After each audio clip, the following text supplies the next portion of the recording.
एक ज़माना था जब वो किसी मीटिंग में जाते थे, किसी कंपनी के किसी कोने में बैठते थे और सबके लिए तालियां बजाते थे। और आज ये रेनेटस की वजह से ही इनको एक मंच मिला है कि ये आगे आए और अपनी भावना को रखें, और आज बाकी के लोग इनके लिए तालियां बजाते हैं। और रेनेटस स्टार्ट करने के पहले ये महीना 14,000 रुपये की सैलरी पे काम करते थे, और एवरी मंथ घर का रेंट भी देना इनके लिए समटाइम्स असंभव हो जाता था। लेकिन रेनेटस के बाद हर महीने की 1 तारीख या 2 तारीख को ही मकान मालिक को अपना किराया भर रहे हैं। तो ये पॉसिबल है रेनेटस के माध्यम से। और आज से पहले कभी इन्होंने विमान यात्रा नहीं की थी, और ये पहली बार गए हैं रेनेटस के माध्यम से ही दुबई ट्रिप पे एज एन अचीवर। तो ये भी एक बहुत बड़ी उपलब्धि है।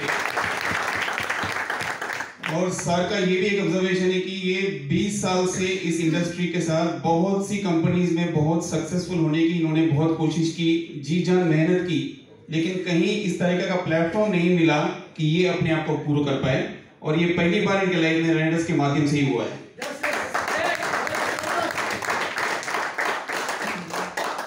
और इनकी और एक चेतावनी भी है कि सब लोगों को, आज तक कई मल्टीनेशनल कंपनीज है, बहुत सी कंपनीज है, वो कंपनी का नाम नहीं लेना चाह रहे, लेकिन जितनी भी कंपनीज आई हैं वो अपनी जेब भरने के लिए आई हैं। कभी एक नेटवर्कर का, एक मार्केटर का उन्होंने कभी ख्याल नहीं किया। लाखों करोड़ों का टर्नओवर हो गया है, कंपनी ने अपनी जेबें भरी हैं, लेकिन जिन्होंने मेहनत किया है उनके हिस्से कुछ नहीं पहुंचा है। लेकिन रेनेटस एकमात्र ऐसी कंपनी है जिन्होंने नेटवर्कर्स का, डायरेक्ट सेलर्स का, मार्केटर्स का ख्याल किया है, और वीक आफ्टर वीक, चाहे परिस्थितियां कैसी भी रही हो, कैसे भी चैलेंज हो, वीक आफ्टर वीक नेटवर्कर्स का ख्याल रखकर नेटवर्कर्स को प्रोत्साहित करते हुए आगे लेकर गए हैं। सो आप सब केयरफुल रहें। जितनी भी कंपनियां जो आएगी, जो आ चुकी है या जो चल रही है, वो हमें ही सिर्फ उल्लू बनाकर जाएगी, बल्कि हमारा कोई भला नहीं कर पाएगी।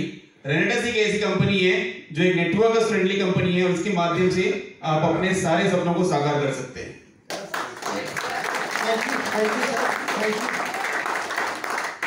और सर ने एक एग्जाम्पल दिया था एक इसका, कि अगर आप कोई भी सीड डालते हैं तो उसका, हाँ, वो सेकंड पार्ट था वो। सो कोई भी पेड़ जब जल्दी से बड़ा हो जाता है तो सिर्फ उसकी ऊपर की बढ़त दिखती है, और कोई भी एक ज्यादा वर्षा हो गई या कुछ आंधी आ गई तो उसको बड़े आसान से गिराकर उसको ध्वस्त कर सकती है। लेकिन बैम्बू एक ऐसा ट्री होता है जो फर्स्ट 3 इयर्स उसकी ऊपरी जमीन के ऊपर वो दिखता नहीं है, बट इन टर्न वो नीचे अपनी जड़ें काफी मजबूत करता रहता है। उसके बाद जो ग्रोथ लेता है तो एक दिन में 3-3 फीट बढ़ता रहता है वो, and within no time जब वो इतना ऊंचा हो जाता है, चाहे आंधी तूफान बाढ़ बारिश कुछ भी आ जाए, बैम्बिको ट्री एक ऐसा मात्र ट्री है जो इतना जल्दी नेचर कैलेमिटीज में शेक नहीं होता है। सो रेनेटस कंपनी का भी सिमिलर उदाहरण दे रहे हैं कि कंपनी ने अब तक 3 साल में अपने फाउंडेशन को रखा है, नीचे बहुत इसकी जड़ें मजबूत पकड़ चुकी हैं। अब यहाँ से जो रेनेटस की ग्रोथ होगी, इंडिया में नहीं, आने वाले 100 साल तक ये इतिहास रचेगी। ये मैंने सिमिलरिटी दिखाई है उसके एग्जांपल के साथ में। और कोई पॉइंट मिस कर रहा हूं क्या मैं आपके ट्रांसलेशन में?